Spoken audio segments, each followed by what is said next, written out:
the NFL podcast. Opted out of training camp. Welcome to another edition of the Around the NFL podcast. My name's Dan Hanzus. Come to you from a virtual room filled with some heroes. Marc Sessler, Gregg Rosenthal. Oh, but that's not all. It is draft week. And because it's draft week, we're going to have a full slate of shows. Special guests up the butt. Weird choice of words there. Yeah. Very perfect. Yeah, but that means a lot. It's got butt on your mind, I guess. I guess so. Up the wazoo, which is, I think, the same thing. Anyway, there's a fourth on the show today, and it's been too long. Hit it, Ricky. It's Connie Fox, y'all. It's Tiny Box, y'all. One of them heroes with the news and all them locks, y'all. This is a new one? Cardi flow, married to Gonzo. She reppin' Philly and Miami, traveling all The the globe. extended version It's or something? Connie I like this. I like The this. history is very, very rich. Yes, it's Colleen Wolfe. And yes, What's up? that was one of Connie, one of the participants in the Make Connie's theme song contest. Not a victor, but figured we'd bring back one of the honorable mentions, and that one, as the kids say, slaps. I don't remember that one being so good, but Yeah. I'm really into that. I like Yeah. it. I need a I thought copy. that I'm was just like the going to extended ride version. around. I feel like Playing that's it. the first time we've heard that song since Colleen was on and was picking her quarantine house, the same show where No, don't say it. Don't bring it up. where she said the mayor of New York was like strikingly handsome. A comment All right. that hasn't aged well. At that time, that was He a got there. popular opinion. Right. Had I known what I know now, I would have absolutely not put him in my quarantine house. But we all make mistakes, and we learn from them. And I learned a lot from that day That and was that fun. exercise. Yeah. I love Well, that. Colleen, No don't worry. politicians. That Gregg is deeply embedded in cancel culture and has an updated notebook for anyone who gets removed from society. So he's on that beat. I was wondering Thanks, where Greg, you're for going reminding with that, Greg, and then I saw Colleen's face turn sour, and I was like, oh, he's about to land a haymaker here. And it was the Cuomo. It was. It was. was the All right, Cuomo I'll own up to uppercut. it because It was a more accountability is innocent time. important. There was a lot we didn't know back then. In There was a Colleen's lot. defense, Mark also is going to chain Gal Gadot to a radiator to teach her a lesson at the beginning of the pandemic, as I What's the recall. problem with that? Well, We were all in different places. It was a tough time. I stick by that modus operandi. This is Colleen Week, though. She's Mrs. Draft. I mean, she's got her own podcast about the draft. yeah, what's I going on with that, do. Connie? Tell us about Well, that's- that. How did it I've been happen? missing How's you it going? guys. Okay, it's good. That's why I haven't been on in a while because I've been doing this. You know, it's weird. I've never. It's a lot different than doing the shows on the network, doing a podcast, and just with one other person. So as it turns out, working is a lot of work. So I've been really busy with it. But you guys can check that out on the clock. I've talked to a bunch of different prospects. They all have some really funny, cool, different background stories. It's been nice. It's been a learning experience, Dan. Who's your who's been one? If we were gonna check out one to start with, where would you start? I like the Justin Hilliard one was good, and then also Benjamin St. Just he's French Canadian. I've been having a hard time saying his name, which is problematic because promoting it is an issue if I don't really know the correct way to pronounce his name. But he has so many different fun facts, including one that he gave a pair of J's to the Pope. So there's that. Wow. I'd love to see you sneak in a fake person who just see how many people catch up to. Be like, this is a from the wilderness prospect. We love his story. And then totally create a deep fiction and see if anyone notices. I'm down. Will you do it with me? Yeah. Okay, great. I will. All right, That's so my make draft sure- knowledge in a nutshell. So Make sure you check out On the Clock with Connie Fox. Do that. And also, we have so many great resources for the draft. It's just 72 hours away at this point, 96 hours away. Who's counting? Later on in today's show, Lance Zierlein, another favorite of the show, draft analyst for NFL.com, NFL Network, works down in Houston. He's going to join us to give his takes on what's going to go down in Cleveland. And Connie, you're going to be in Cleveland as well. And I always love your role at the draft because you're very front and center on NFL Network in a lot of ways with the programming. But this is the one where you're amongst the people. And as an added bonus, the always on the edge of insanity, Yes. Michael Irvin is with you. So that feels like it's going to be great. You're part of the live show for NFL Media. Right, so we are the in-venue, the people that come out in between the picks and basically entertain the crowd. So we're like draft hype men, and it's really probably one of my favorite assignments of the entire year because it's not serious at all, and I'm with Michael Irvin for the whole night. So it's always fun and entertaining. What's Irvin like? Like, because we're kind of kept in a bubble. We're like the kids' table of NFL Media, but the secret to it is, like at Thanksgiving dinner, the kids' table's where the fun is. So It is. We don't really And strive they're to left sit, alone. They're like left Right. alone. There's less rules over We there. don't strive to sit at the grown-up table at NFL Media. We like where we are, but sometimes there's some drawbacks. So that means like Michael Irvin's always at the grown-ups table. So we've really never really interfaced with him professionally. So I only know him the way the public does, which is kind of this high, amped up guy who's always yelling and fired up about something. What's Irvin like when you're like just sitting on a couch in a green room? Is he just like, big show coming up, looking forward to this? Or is it, I can't wait for this show, it's going to be amazing? Like, It's where is the Irvin latter. at? It's the latter. It's 10 out of 10 energy scale all the time. And I think we all know that I Wow. really belong at the kids table. I was just somehow dropped onto the adult table into that mix. Yeah, you were. But Irv is like that all the time, to the point where we'll be having a production meeting for Thursday Night Football, and he will come in like straight from the gym with his workout gloves still on, and he'll start doing a whole thing just to himself, and we're like, well, who's he talking to right now? Is this part of the show? And he's just doing his own sort of sermon off to the side to the eggs. Like it's really entertaining. Reminds me of Mark before some of our live shows in the past. Sure. Replete No, with I- the I- exercise you know. gloves. I would say it's a chore for you, Colleen. You're gonna have to keep up that Michael Irvin level energy yourself the entire time. So, maybe put some things into the bloodstream that will help that become more of an organic process. Well, I will say, like, the next day, I basically just have to stare at a wall because I'm drained of all life and creativity and ideas after something like that. That's true though, but you also essentially play the straight man on this, or the straight woman to Irvin. So if you had to match Irvin's intensity, like your head might explode by the 24th pick. So it's almost better that you're just yourself, you're Connie, you're chill, and then he's doing his Irvin thing. It's a pretty good buddy cop combo, I got to say. It's perfect. And the first time I ever did this was when the draft was in Dallas, and they had me with Michael Irvin in Dallas for the draft. And I had never worked with him for one segment, one show, anything before. And I was so nervous about it because I'm like, what is this going to be like? I really don't know him that well. We've never really interacted. And now, having done multiple drafts with him and Thursday Night Football, it's so easy to just put the quarter in and let him go because now I know what those buttons all are. It's great. Very good. Very good. Well, Connie, we're just happy that you're back here. You've never forgotten your roots. We've always liked that about you, and that's why you're the tiny box. So before Lance Zierlein, let us get caught up on the news in the NFL. There's so much news that's happened. With the 22nd pick in the 2014 NFL Draft, the Cleveland Browns select Johnny Manziel. How does it feel? How does it feel?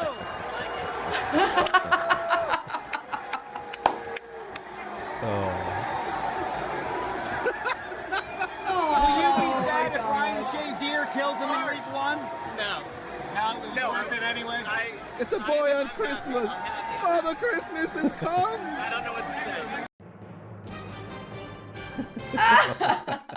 say. I don't know. Marc Sessler, it is 9 years ago today that we were sitting next to each other at Radio City Music Hall, and the Cleveland Browns selected Johnny Manziel, I believe, with the 22nd overall pick in that draft. And I'll always remember it because before everything went south for that draft, and that was a very bad draft for the Browns, looking back, that was a great night in New York City because it felt like there was a lot of excitement around Manziel, and it didn't work out, but we always had that night. Yeah, what a simpleton and a rube I was that evening. But I couldn't know the future. I mean, I think a lot of people had a reason to be excited about the fact that he was going to be a quarterback somewhere. And I should have known the minute that it happened that Sheck, who seemed to have arrived from the future, was just jabbing me left and right with verbal questions, knowing how this thing would turn out. And, what a doomed affair. But maybe Justin Gilbert was the worst pick. I mean, that's the crazy thing about all that. I mean, that Johnny Manziel and Tim Tebow are reminders that none of these draft analysts or teams know anything because those were popular picks at the time. There were tons of highly paid draft analysts who all loved Tim Tebow in the first round or Johnny Manziel in the first round, honking that night like the Browns had changed everything. And I miss being together with everybody for a moment like that because now we can't be in Sessler's face like with a camera or anything. It used to be a lot more fun. Maybe one day. Next year. Yeah, maybe one day we will be again. And what you don't see, and that's a somewhat famous YouTube clip within the annals of around the NFL history, and you could find it if you care to seek it out. What you don't see in that clip is literally running alongside us on the aisle while this was happening is Drake, who was like best buddies with Johnny Manziel at the time. And he ran right up, and you saw him run up the stairs into like the green room area, I guess, to celebrate and begin the partying for Johnny Manziel, which really went on for the next 5 years or so, and maybe it still is, who knows. But wherever you are, Johnny Manziel, I hope you're doing okay, buddy. And you're doing okay, Mark. It's what's interesting for the last, and I don't think Baker's necessarily been a slam dunk, like you're set for 10 years, but he's been good enough and has had moments, and the Browns are coming off a great season, where you haven't even been in discussions for a quarterback pick in the draft for 4 years now, which is a big difference from the previous 10 to 12 to 15 years of your fandom. Yeah, but I also noticed that that visceral reaction that came out of me due to a football maneuver, that hasn't happened in 5+ years. So I need to look deeper as to why that's occurring. All right, let's do some news. We'll start with a nugget from Peter King, and I think it's important to note here, because Peter King himself made sure in his Monday morning quarterback column to note that this was not his report. It wasn't based necessarily on hard info in terms of something coming imminently. But the fact that he put it into his column 4 days before the draft is interesting. He reported that he would not be surprised if the Atlanta Falcons traded Julio Jones this offseason.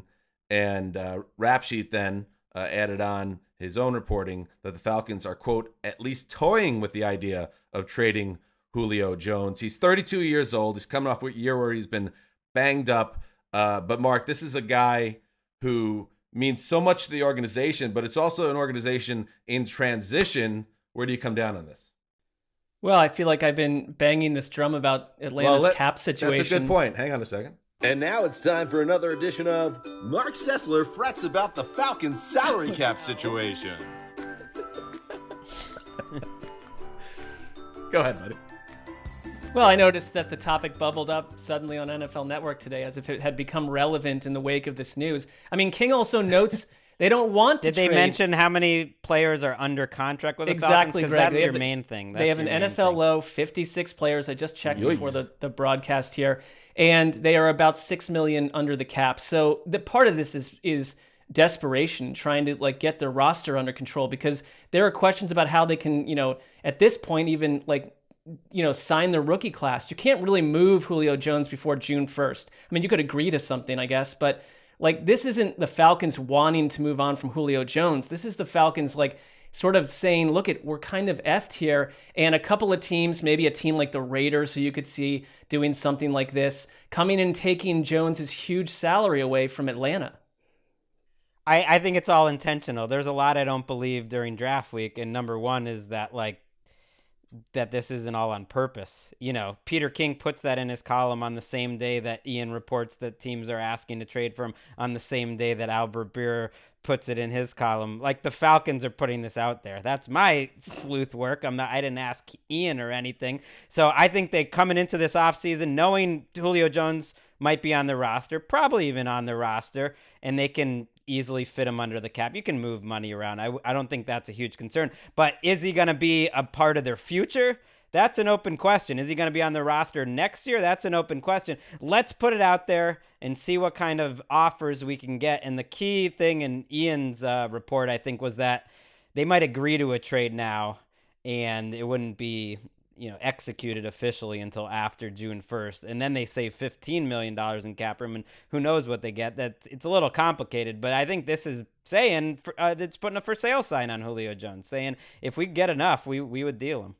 That contract is fully guaranteed too, so they can't cut him. They would have to trade him to break free of that deal. And it's gonna be tough, I think, to find maybe a taker just because of the money in that contract, and also the fact, like, his injury history. He didn't play half the season last year. So there's that, and the fact that, like, obviously the Falcons can't be thrilled that they gave Julio all of this money and then he just didn't live up to the production of that deal, whether it was through his own fault or because of the way that the team was constructed. But for me, I'm looking at this and thinking, okay, so does this signal that it's a rebuild at this point, and they're going to take a quarterback because they're going to sell Julio, try to sell him to get out from under that cap space and make some other moves? Or does it mean that they're going to take Kyle Pitts to replace Julio as a pass catcher?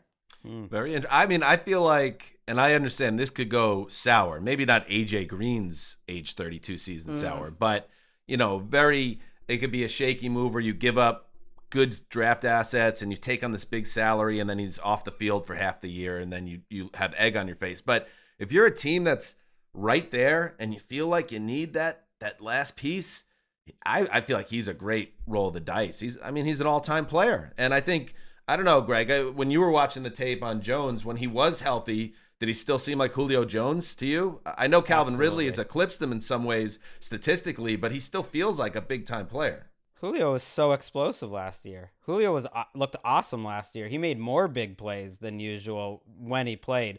And people think of him as injury prone, but that was really the first year where he's missed significant games was last year. The question, I guess, would be like, what is a fair price? It's really tricky. I think teams would be fine taking on his contract, but do you want to give up like a real deal draft pick to pay that contract? That's where it gets a little complicated. Or are you just saying, oh, we'll take him from you, Atlanta, but we're not going to give anything up? That seems like a very tricky kind of thread or needle to thread. What's fair?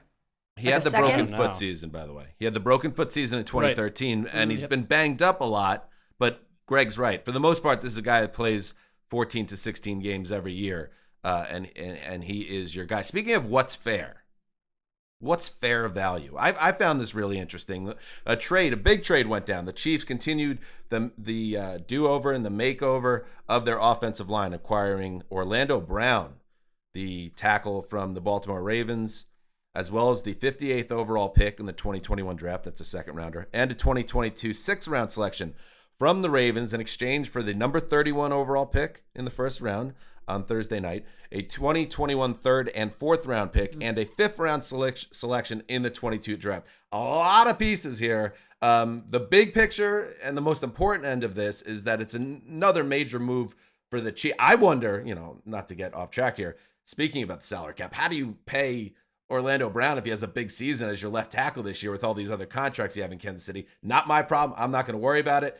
But the big picture here is that they really have done a great job, Kansas City, rebuilding this line, knowing how important it is with the best player on earth playing quarterback.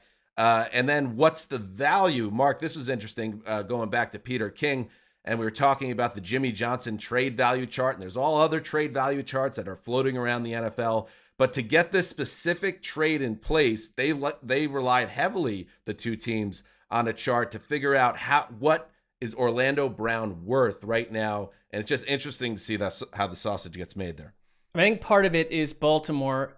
I don't think they ever wanted to lose Orlando Brown. They're doing right by him because his goal, and he talked about this in the reporting, is that he wants to honor his father by playing left tackle his entire career. He's 24 years old.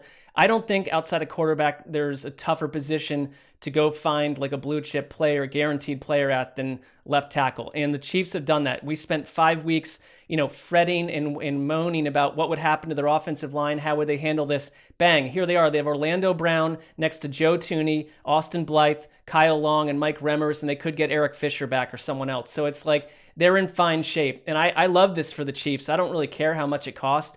For the Ravens, I mean, I don't know. I guess, again, I think they try to honor Orlando Brown and do the best they can. They got picks in return, but I don't like the trade at all for Baltimore. I just don't. A bit of a bet, a bit of a dare to trade it to the best team in the AFC. I see it a little bit as a bet against Orlando Brown. I mean, I think if they thought Orlando Brown... Did they have a choice? Yes.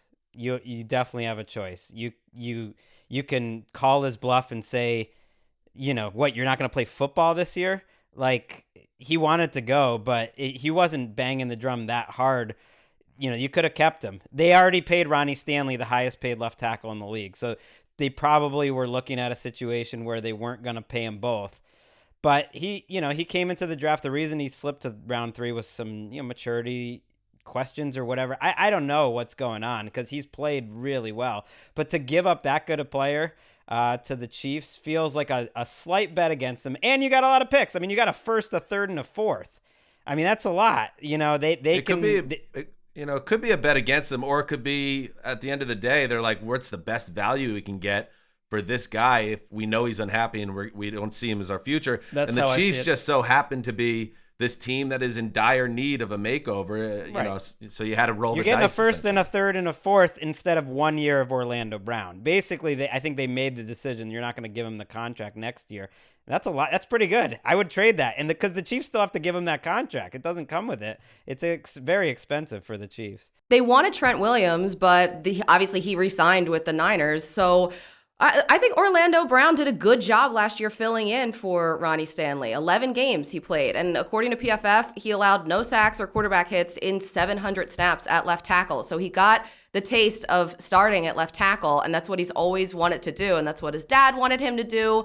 So I think that I like what he did. I kind of respect that he tweeted out, I'm a left tackle, and then this happened. So if they were betting against him, I hope that they were wrong. And the Chiefs' offensive line, they also get Laurent Duvernay-Tardif back because he had opted out from COVID. And I think one other guy, too, who would be a depth kind of more of player. But they have a lot of options now, and that was their biggest problem coming into this offseason was the offensive line there in Kansas City. I mean, from Orlando's perspective, what if they took the 4 of us and stuck us into the IT department and you're working Sundays or people calling you up saying, I'm having issues with Cisco Connect. It's like I'd jump out of a window. So I would fight for what I believe I should be doing with my career too. So more power to him. Right, and he's got the Chiefs over a barrel like Tunsil had with the Texans when he got traded there because they sort of have to give him a huge But they contract. know that. Right, no, they know that, but they haven't done it yet. It's like they still have to make it happen. They know that, and they're going to have to give him a top-of-the-market contract. I mean, they got Mahomes, obviously,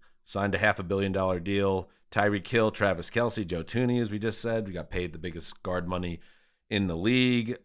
Frank Clark, Honey Badger. You would think if he plays at a level that they want him to and he's a quality left tackle, they're going to have to make some hard decisions for other established guys on the roster to get this guy under a long-term deal, and that's where all that leverage comes in. By the way, Connie, what have you done to honor your father?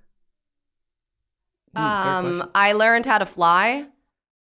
Whoa, that's pretty good. What an answer! What else? Next? The old man What'd you do? was a what have I don't know. I talk about the Jets for a living. I feel like that's pretty good. But your dad, air traffic controller for decades. Yeah. And he flies himself, I imagine? He's a flight instructor. He was in the Air Force, and so he taught me to fly. So when I was in college, my freshman year, Good. I was going to flight school and, full-time college at the same time. And I put in some good hours. So that's what I've been doing. Wow, that's The first impressive. time I met your father, Daddy's girl. the first time I met your father, he also said that he witnessed a UFO while flying for the military. So Absolutely. He did. 100%. Well, plus you set up the dad convention. What is that called? Dad's Weekend? Nope, it's the Dad Summit, and The Dad I'm Summit. just happy to announce it is coming back this year, but we're doing it the weekend before Father's Day. So everybody mark it down. All right. There you go. The Dad Summit is coming back to SoCal. All right. Moving on. Here's a report from Ian this morning. Yeah, my understanding of the 49ers situation is they have narrowed down their choice to 2. And obviously, as you mentioned, Trevor Lawrence goes 1, Zach Wilson goes 2. The 49ers are at right now either Alabama quarterback Mac Jones or North Dakota State quarterback Trey Lance, which means they are unlikely or certain not to take Justin Fields at number 3. All right. So, according to Rap Sheet, that's it. Justin Fields is out of the discussion at number 3 for the Niners. Read the tea leaves on this one, Gregg. I'm into the conspiracy theory that this is a bunch of hokum.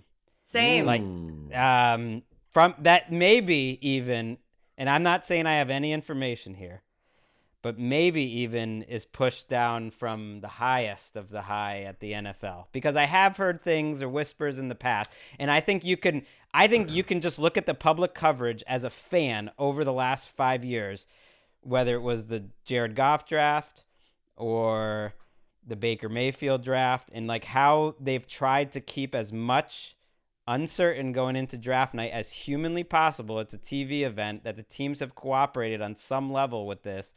In this draft where 1 and 2 seem like everyone knows what they are already, that something's going on here that doesn't smell right. I mean, it defies credulity that the 49ers haven't decided their pick 3 days before the draft. Of course they decided their pick. Give me a break. I think they decided their pick a long time ago to give up everything that they gave up to get to 3. And with the Robert Saleh connection, they obviously know exactly what's going to be available to them. So you're telling me that they gave up all of this draft capital to not have a certain decision? I mean, there's no way. But then I text a couple people here, a couple people there, and I'm hearing like, okay, I think it's Mac Jones or I think it's Trey Lance. So I have no idea. I don't understand. Right, we still don't know who it is. I'm not saying I know it's definitely, or that anyone should feel like they know who it is necessarily. But it feels like, hey, what can we report? Can we at least cross out Justin Fields? Can you let us do that at least? And it's like, okay, because it's not just our network. It's the main network. It's the ESPN too. That is reporting a similar thing. So it's like, okay, let's cross off Justin Fields. At least we can report that, but we're not allowed to report anything else, or we don't know anything else. Is it ESPN2 reporting, like the Jim Rome show in all lowercase letters? ESPN as well. Fighting with Jim Everett? I should say. I mean, I think it's fair that like they moved up to number 3, perhaps weighing between a couple people. I mean, there are reports that, the scouting staff is really into Lance, but maybe, Shanahan is not. And so there could be some battling inside the building, or at least I guess just discussion.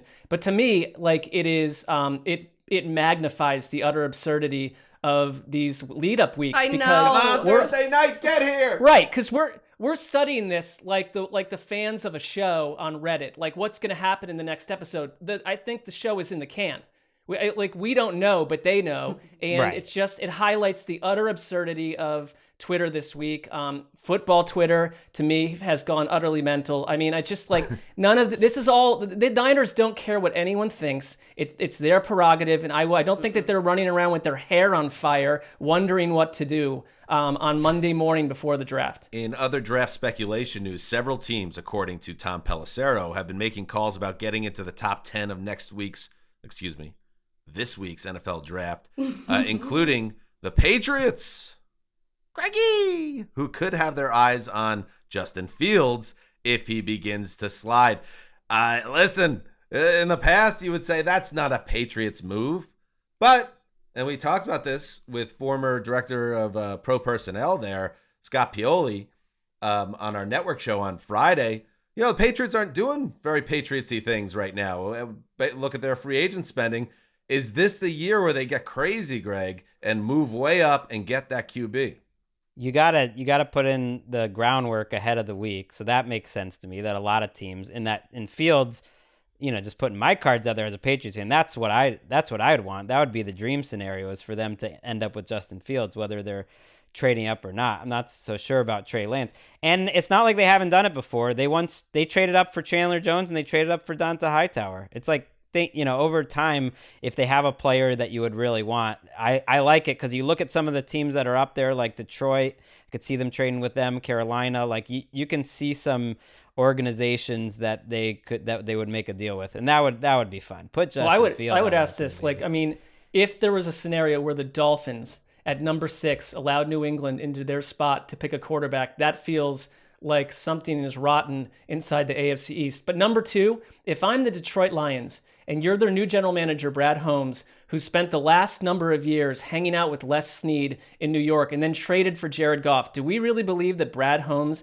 and Les Snead didn't drink like 100 whiskeys together discussing the shortcomings of Jared Goff? You think that the Lions are sold on Jared Goff? Good that was a whiskey, move too. to help both teams. And so what do? Japanese If they whiskey. don't allow, if the Lions don't pick Fields at number 7, if he falls to them, I'm mystified as to what their purpose is, because that feels like the place you have to get that quarterback if you're New England. But the Or Lions 6. never make decisions that make sense. So I think that if Justin Fields is going to go anywhere, I love the fit in New England with Cam Newton there. They're sort of the same type of mobile quarterback, and it feels like Bill Belichick and Josh McDaniels, they finally got a mobile quarterback in there to try some different things, and maybe they're not done yet. Maybe they're just like, their curiosity now is just that we're just tapping into it, and who knows what's going to happen. But yeah, if the Lions made decisions that actually added up, of course they would get Justin Fields. I also think they're way more likely to just sit there and draft Caleb Farley, or like trade up for Jalen Waddle or something that you didn't see coming, or just sit there and take Micah Parsons. Like, those seem like Patriot moves to me. And I'll say it again. The Falcons at 4. If this shakes out in the Trevor Lawrence, Zach Wilson, and what's the decision here? Let's say Mac Jones, Trey Lance. Jones. Let's say it's Mac Jones. Probably Mac Jones, yeah. If Trey Lance, this hugely buzzy quarterback, is out there, if Justin Fields, this guy that some people are absolutely in love with, is out there, that feels like such a great spot for the Falcons to completely reinvent their roster with a trade that sets them up with assets for days. Go ahead, trade Julio too. Bring back more assets and trade him to the Patriots. Send that boat that Belichick's got, 9 rings or whatever. Send it all to Atlanta. What was the Belichick Julio Jones draft connection years ago? There was something. Did he bury him in a draft report or love him? I couldn't remember. There was something, wasn't there, Greg? There was that I think they were interested in trading up, but then they also, I'm forgetting the receiver, it was whoever the Chiefs took that year that the Patriots had ranked higher than Julio Jones. It was stupid. Okay. Well, didn't they give a 2 for Mo Sanu? I mean, I don't know if they're the best at evaluating wide receivers. No, they've been terrible. Don't bring that up on the show. Greg is still processing the Mo Sanu for a second-round pick trade. Quickly, Panthers GM Scott Fitterer said the team is going to wait until after the draft to make a decision on Sam Darnold's 5th-year option. This has been kind of murky. It was out there right after the trade that they were going to pick it up, and then all of a sudden it wasn't happening. Once again, if I'm Sam Darnold, and Sam has a close place in my heart, and I hope the best for him, he twisted in the wind for months before the Jets traded him. Now he's right back there again, at least for a few more days, and he's just hoping the Panthers don't take a quarterback high in this draft, because that's going to put him in an even worse spot than he was with the Jets. It feels very Josh Rosen-y. Just this experience that Sam Darnold's going through. Obviously, they're different, but the Panthers, they're keeping their options open. I feel like they're on the prowl right now. Sam Darnold, he's at home, just waiting for them to come back. He's just maybe making some dinner, while the Panthers, they're out at the bar checking out what's available, what else could be flying around, and they're gonna wait to see if a quarterback falls to them at 8. Right. I mean, Darnold is their fallback option, and it was not their plan for the offseason. I mean, do we think that like David Tepper is sitting around with like feet up on the desk smoking a cigar? No, he's irate. I think they wanted something else, and so it tells me that they're still maybe aggressively looking to be one of those teams that moves up to get Justin Fields or someone else and solves this issue. I mean, if the narrative around David Tepper is indeed true, you got a feeling he might have something up his sleeve here to make the big splash that he's been trying to make all offseason and hasn't been able to. And Sam Darnold, God love him, doesn't qualify as a huge splash at QB right now. Finally, Sean Lee.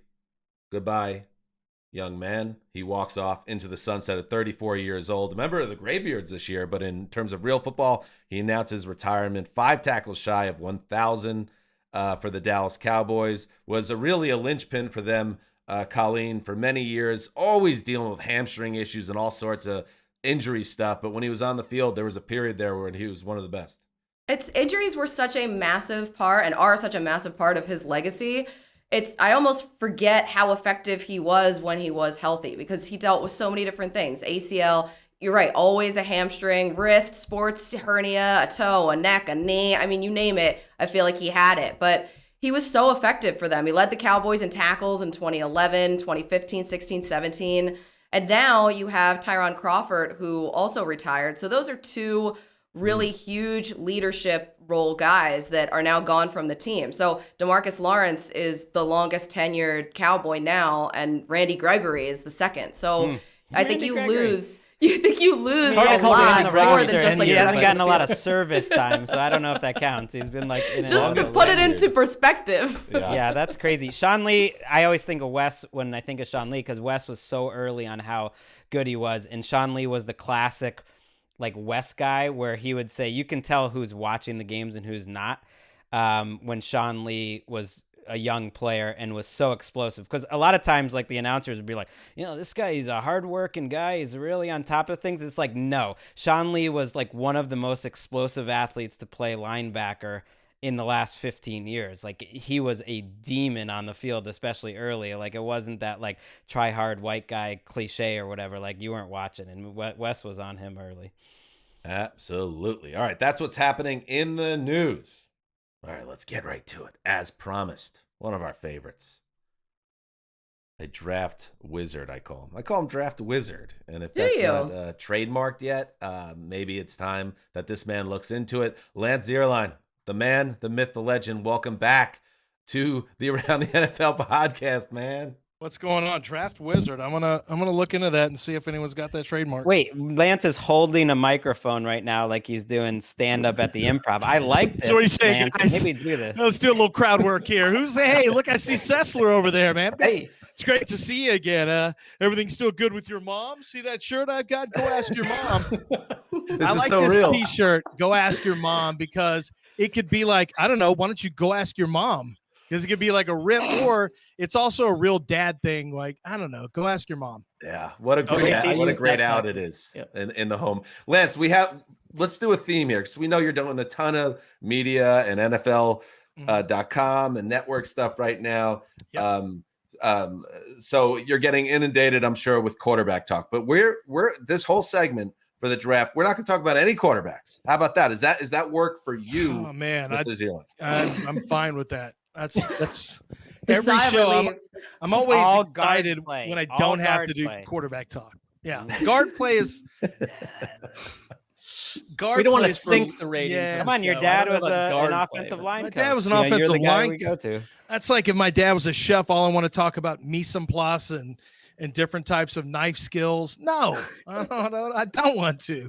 But no, O-line talk. I like talking O-line talk. But the guard play, I can do it if you like. Kidding. I'm kidding about the guard. Yeah, I mean, if you think your listeners want guard talk, they're not even humans.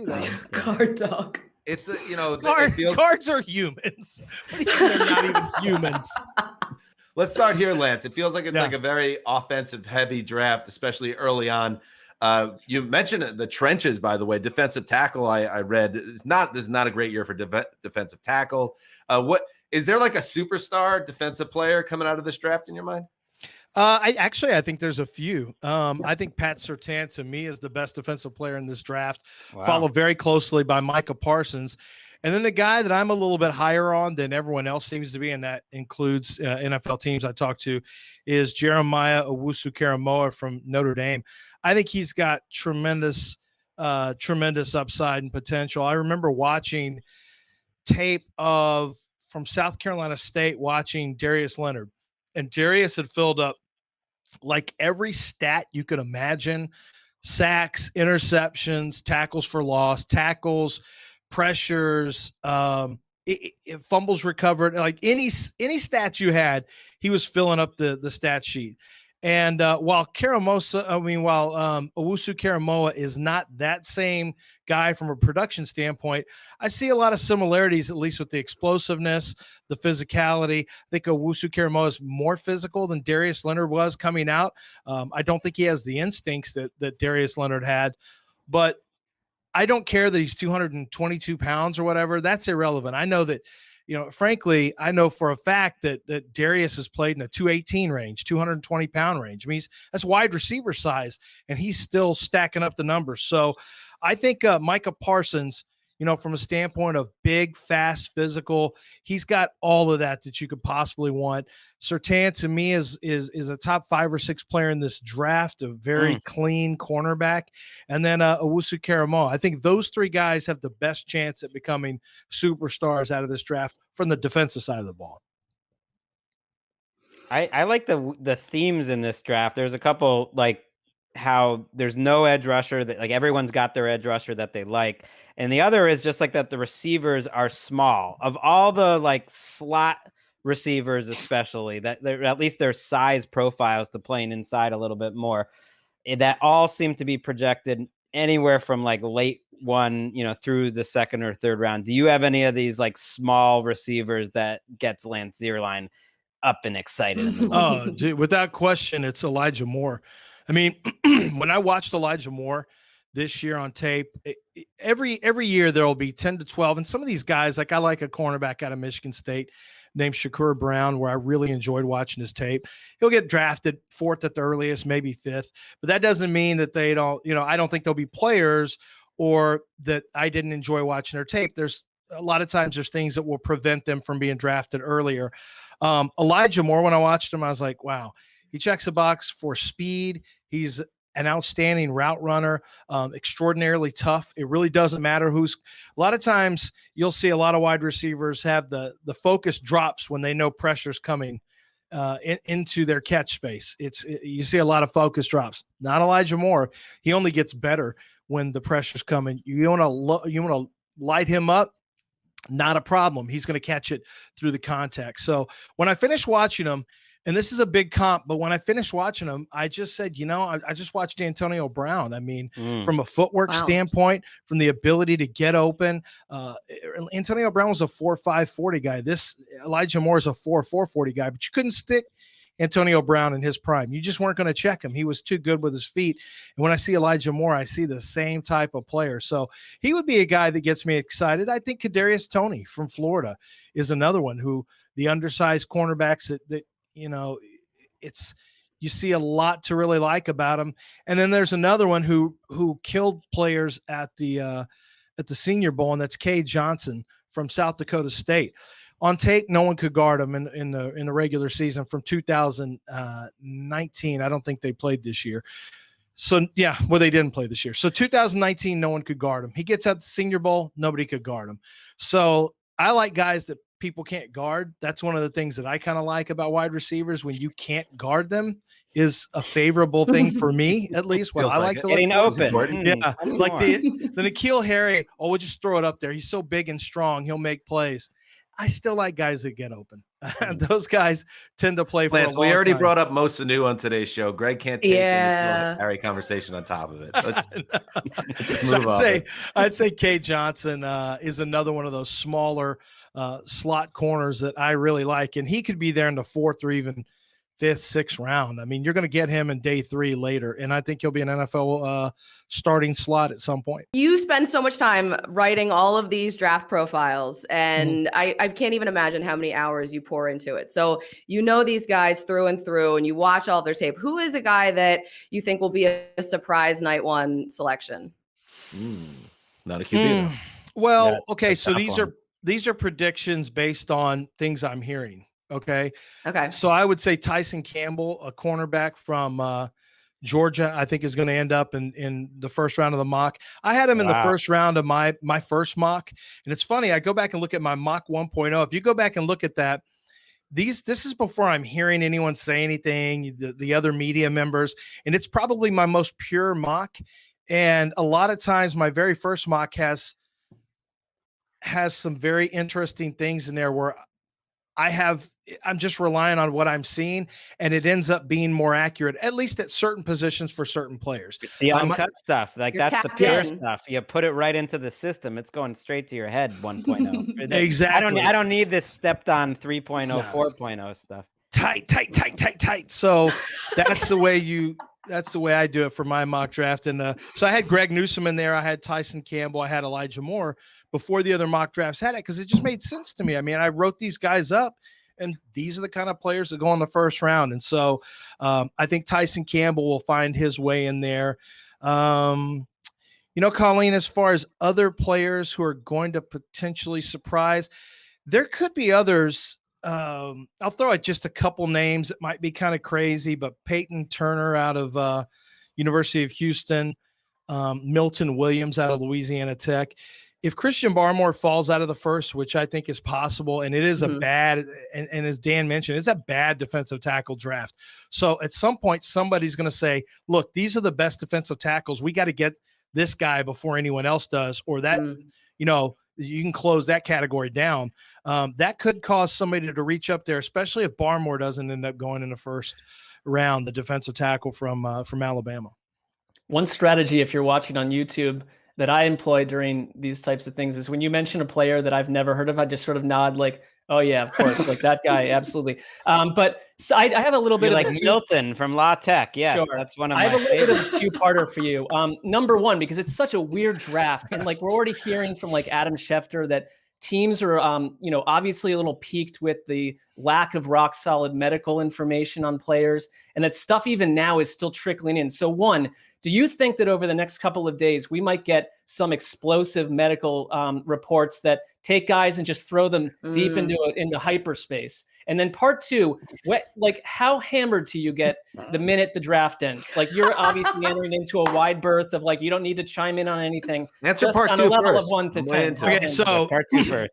So the other day, just after Total Access, I went and got hammered with tiki drinks at a tiki bar here because it's socially distanced, but I don't need to be that far away from one of the giant skulls with 10 different types of rums in it. Right. So if I You just don't share, you don't share straws like the tiki thing where it's like 10 straws in it. Well, me and my wife, yeah. Not yet. Okay, Yeah. all right, different. Yeah. Different. And if you have a couple that you trust, like we've got our friends from Belize who came down. Shout out to Kelly and McCool from the Phoenix. Shout out to them. They're the ones that most likely to go get a little torn down with. So if I do that just after a basic TA, you can imagine what happens after a draft. Now, previously, back in the good old days, I was always flying out to California. So I was in LA. And so I might, go do something with our buddy Mark Istook. I might go do something with my friend Eric Layden, who's an actor there. But not to the point that after the draft's over, I mean, I have to make a flight and get home at some point during that next day, usually. And so it's a little tough. So, no, I pick out a day and then we'll just see what happens on that day at some point afterwards.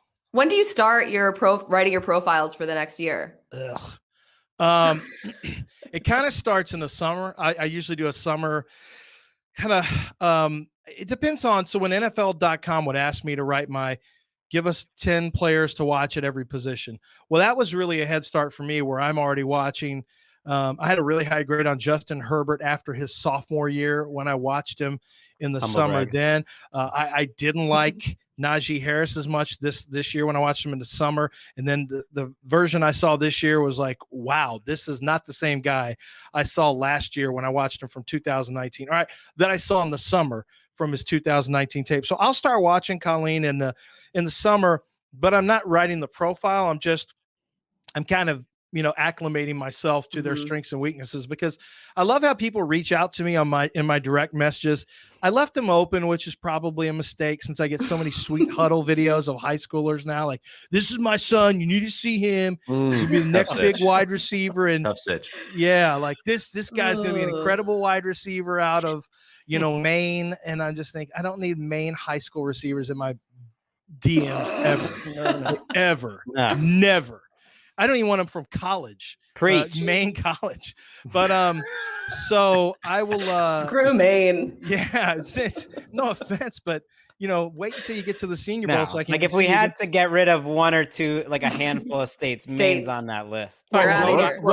Slow down with the Maine assassination. No, Rhode Island. We might have listeners. No, Rhode Island. You just have to do it.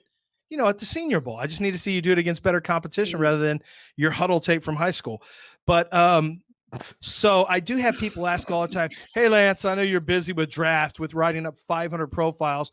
Just wanted to know what you thought about this wide receiver from the 2022 draft from SMU. I'm like, dude, I don't have time.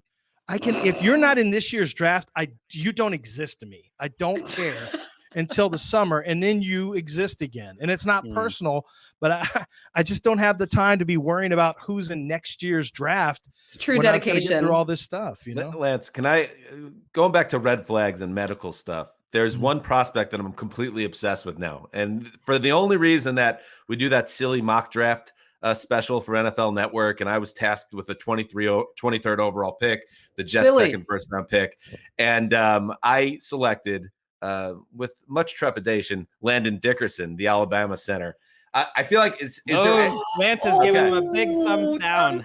I love Landon Dickerson. Let me finish. Okay, let me finish the setup here.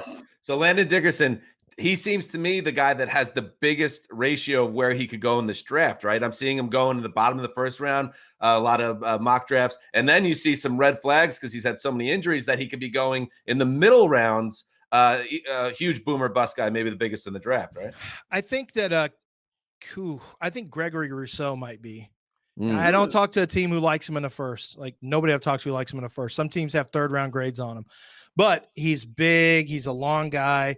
He plays a position. There's just not a lot of tape, only 1 year tape on him. So he's one of those guys that could end up in the first or could fall way back into maybe the middle to late second at the latest. I think that the guys, you did hit on something though. How teams perceive injuries creates the biggest boom bust factor. Well, not boom bust, but the biggest chasm between high end and low end picks. I've heard enough from enough people who say Landon Dickerson, and I already know about his injury past, just studying this. But I think the medicals are such that he is not going to go in the first round. So I liked him in the first round of 2 of my mock drafts. I think he's a good football player. He's the type of guy that you want in your locker room.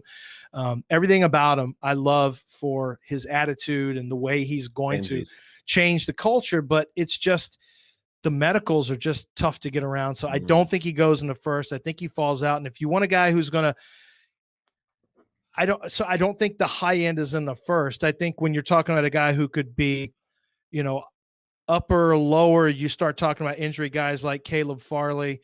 You talk about potentially Terrace Marshall, who's got some medicals with a foot, and he's got some stuff there, but he's also got potential first round value. So it's always going to be the injuries or the character. And as far as the character stuff, the 2 guys, Micah Parsons, who has some stuff that happened at Penn State, and then Jalen Phillips, who's had injuries and has had some questions about character and football character specifically. The teams I talk to about both those players just say too talented to fall out of the first. It's weird that Mac Jones's DUIs don't matter. Whoa. Who, Gregg? Mac Jones's DUIs. It's weird to me how. Let me ask you a question. Dak Prescott? How many DUIs does he have? I thought he had 2. Yeah, because the internet told you he's got 1. Oh, and I think that's interesting. I brought that up on my radio show. He's a quarterback, but that's cool. Yeah, it's funny that Twitter started saying he had 2 DUIs, and I had to check with teams. I'm like, hey, I've only got 1 in 2017. And they say, yeah, he's only got 1.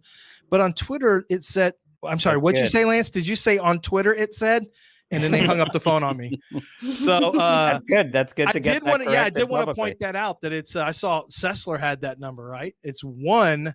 I have not talked to anybody who said he had 2. But that's one of those things that once it gets put out there into the internet, it turns into something that we all work off of, and that just isn't accurate. Now, what the hell? What were we talking about again? Well, can I ask you about Micah Parsons? Now, maybe this is also way off, but did I read that he effectively, as a one-person band, started a riot? Because I kind of like that, unless I read that wrong. I thought that someone said he started a riot somewhere. He's a one-man riot in high school cafeteria. That's accurate. I like that, though. That would make me want to bring him into my building. Who was a wrestler? I get a feeling Hanzus will know this. The one-man gang. Yes. That was So he's kind of like a one-man riot in high school. Yes. And honestly, I'm probably going to use that phrase as a complimentary phrase in scouting next year, is like a one-man riot on the defensive line. That's good, yeah. Because it's actually a Aaron hugely Donald positive. is a one-man riot right That's there. perfect. That's 100%. And that's one of those things that for me, it'll get stuck and I'll say, oh, this is a good one. A one-man riot. He did start that. That's one of the concerns. There's an issue that you can Google and find out, a hazing incident that happened in at Penn State with a teammate, and the teammate, I believe, was suing him. I'm not sure where that stands right now. So you have a couple of incidents where the hazing got out of control, wildly out of control. Isaiah Wilson's like, stay away from this guy. Well, Isaiah can't tell anyone anything. I mean, honestly, after Isaiah, no, Micah gets out there and is going to play. He just has edge. And so you have to find out, is this a bad guy or is he a guy with edge? I think the teams I talk to think he's a guy with edge. You always know he's going to be a little extra in everything that he does on the field, and you want to make sure he doesn't do it off the field. But from what I've told, it's all manageable. He's just an alpha player who's got an alpha demeanor, and it's something that you have to keep an eye on. But his love of the game is not really in question by anyone. And that's clearly an issue with Isaiah Wilson. But shout out to you for recalling for bringing back the Isaiah Wilson thing to make your point, though. Thank you. And by the way, One Man Gang, that was a wrestler in the early 80s. He then rebranded himself, and this is 80s wrestling. As they often do in the 80s. Yeah, it was problematic in a lot of ways when you go back and look at the plot lines. He's a big, like, 6'8", 6'9", 350-pound white dude, and he rebranded himself Akeem the African Dream.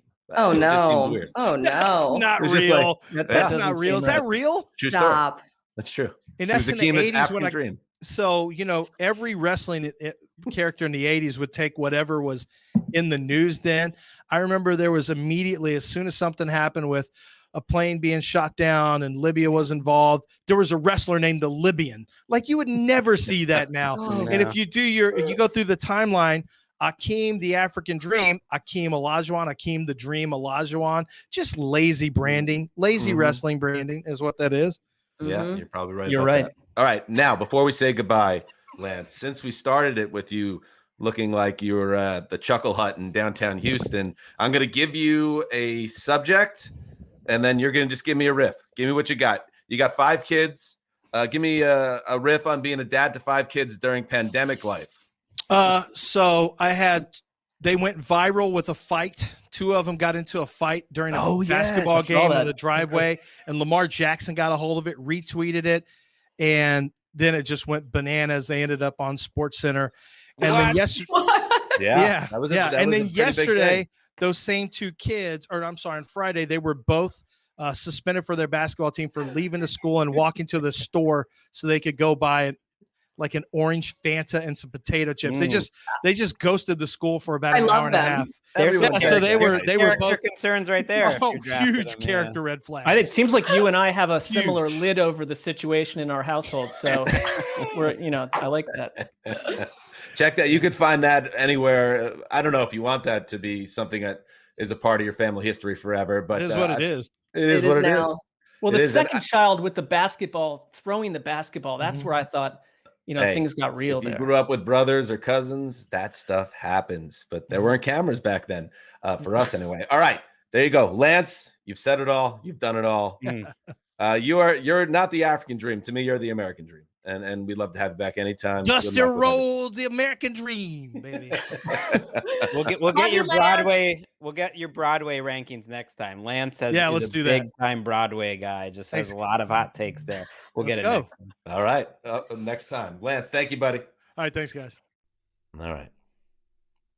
Before we go, I do want to point out, because we didn't on this podcast officially, we did on our network show, but that it was a birthday for our host. What is it? The New Old Blue Eyes? For your birthday, I'll say that. Like you don't know. I'll say that nickname. That's my birthday present to you. But he celebrated over the weekend, and we tried to get a cameo from one of his favorite players of all time in time for our TV show. It came a little late, but we should just play this on the podcast. Ricky, let's see. I love it.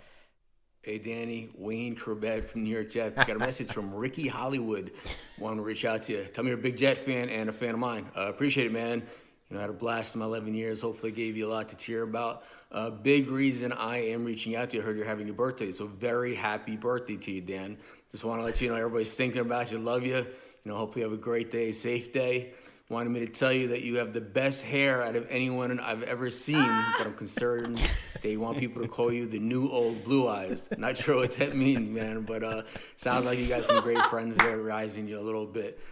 Listen, I know it was a tough year, 2 wins. There's nothing you can do about it now, but they got a great new coach, coaching staff. We got the second pick in the draft, man. We're getting a quarterback. Not sure which one, but the young guys did well. Becton should have made the Pro Bowl. Quinn should have made the Pro Bowl. So there's a lot to be excited about.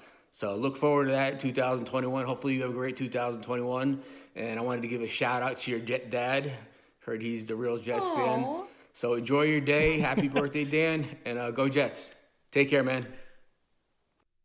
That was so, I do have great friends. And I thank all you guys for that, because my birthday went in the shitter really quick on Friday. We did our network show, and I was about to have a nice family day and just enjoy myself, have a few Tito's.